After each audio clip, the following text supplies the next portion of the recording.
This event occurred around 5.5 years ago when I used to live in Bridgeton. I am writing this because I'm not really sure what happened, why it happened, what the explanation is, and what this is called. It gives me a weird feeling thinking about it today, but as it happened, I thought it was pretty cool. It happened on a day where I was just really tired, and my mother and I were the only ones home that day.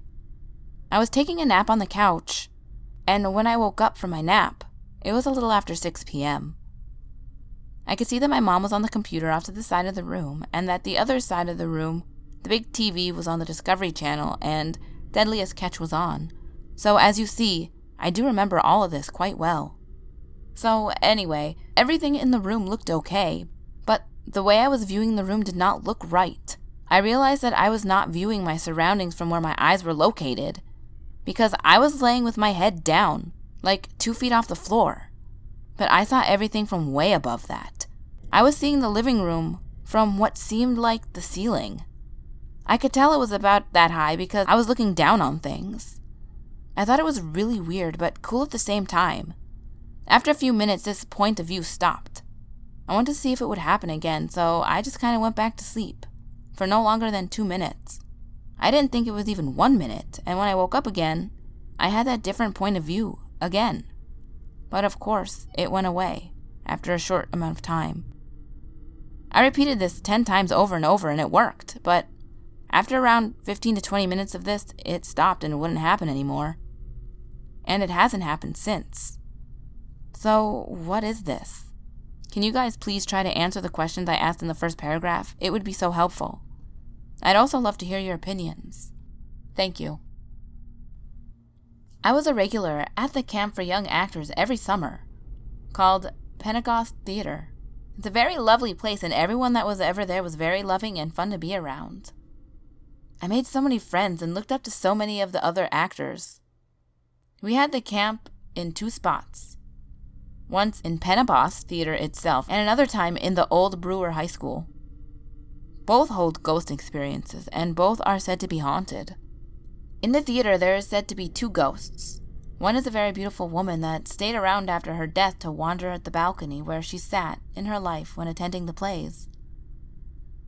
The other ghost is very free when it comes to the placement, and could be seen or mostly felt anywhere.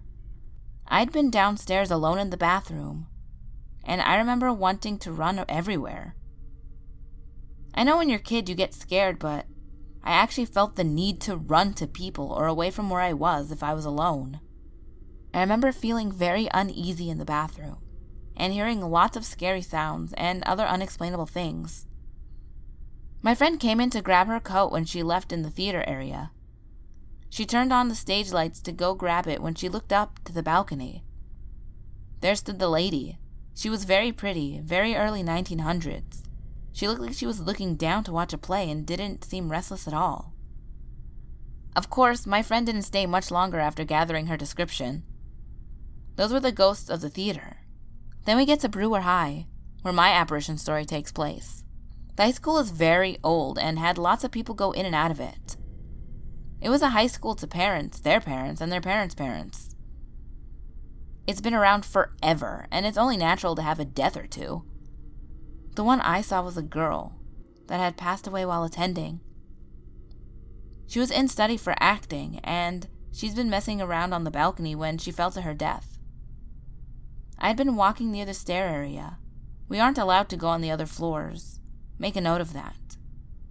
I looked up at the top floor, where not even janitors go, and I see this black shadow, clearly a girl, looking down at me.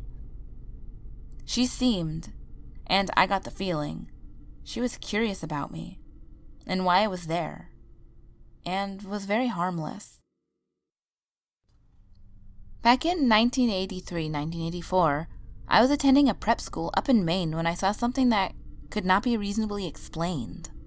The school was started back in 1908, but before that, the lands used to be a farm.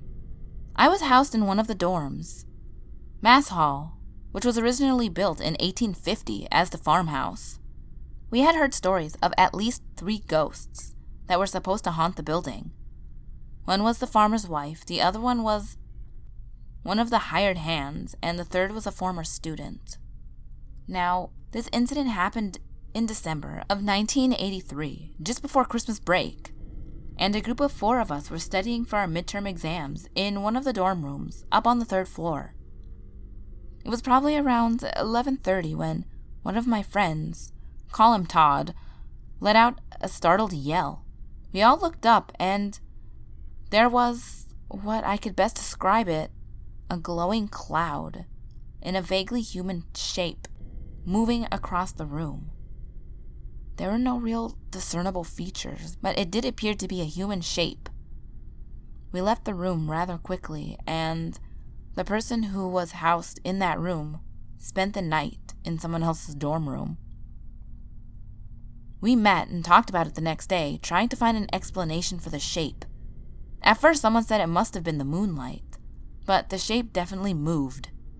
Someone else suggested maybe a car passing by, but the school's on a hill, and the only road that passed by is at the bottom of the hill.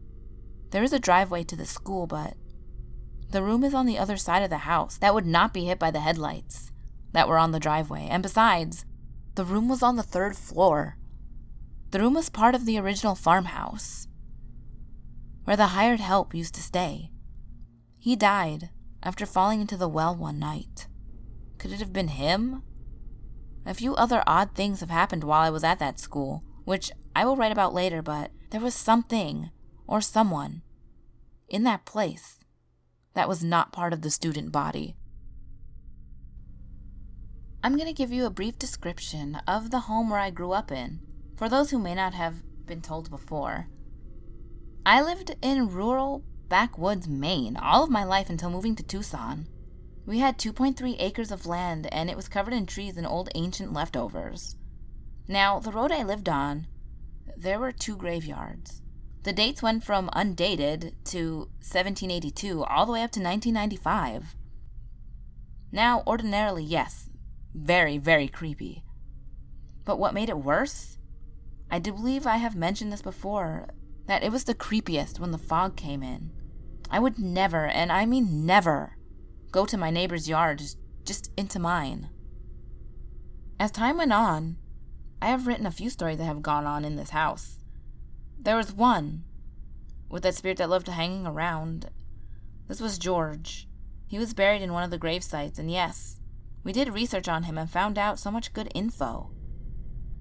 He was the first freed slave in the town I lived in, and served in the Civil War, had a beautiful family, and was buried with his beloved wife for many years. We did not know anything about him before, but when funny things started to happen, not bad, just as if pranking us, and everyone thought it was someone else. One day, my mom said, "Oh no, it's just George." I asked her who he was, and she said, "Oh, he's the man that enjoys our company and visits us often." I was a little unnerved at first, but then, knowing he was a good spirit did not worry me at all. Before moving out of my family home, I knew he was a good spirit, and he did protect us from many bad spirits, but I knew I would miss him. To this day, I still think of the great things he did to just scare us or make us laugh. One in particular I will never forget. I was going through a pretty deep depression, and I no longer knew what to do to cheer myself up. I tried everything. One day my radio played this old blues music, and I could not help but smile and sing along, and that kept me in a great mood for a long time. I did not let the fact that my radio turned on without being plugged in bother me after I heard the music, because I knew it was George trying to help me. Sorry if it's a bit scattered, I just did the best I could remembering all of this, and just remembering the song now even puts a smile on my face. Ghouls, I apologize that this is only 4 stories and not 5.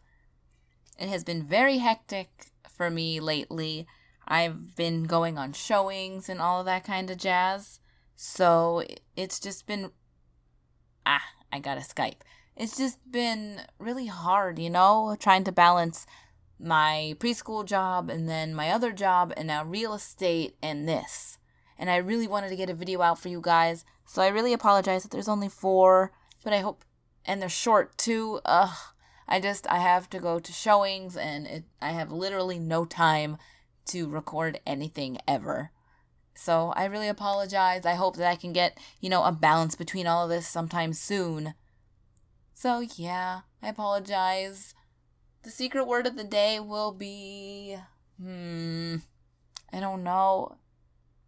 I know it's a secret word. It's not going to be a secret word. It's going to be oh my gosh, all these Skypes. It's going to be totally just like put a pun. I need puns right now.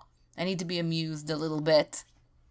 But as always, the last video will be on the top left. My next video will be on the bottom left. All my social medias are on the screen, as well as in the description box below.